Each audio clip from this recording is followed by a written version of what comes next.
Surprise করেছো এত কিছু? ছেলের জন্মদিন না, কালকে ছিল। আজকে হচ্ছে বেশি পরিমাণে আয়োজন করেছি একটু খাওয়া দাওয়ার জন্য। এটা দই কাতলা বানিয়েছি, দই টিকারি, আর একটু মুড়ি ঘন্ট। ও মাছের তেল খেতে ভালোবাসে, মাছের তেল, আর একটু সিঁড় করে দিলাম, কালকে পায়েস করেছিলাম যেহেতু। আর চাটনি। ও অথচ হয়ে গেছে।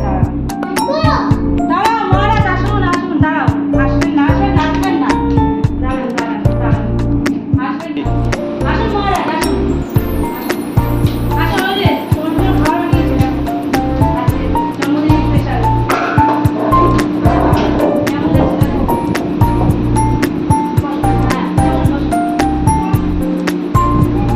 আমার এই সামান্য আয়োজন গ্রহণ করুন মহারাজ। কোনটা ভালো লাগছে?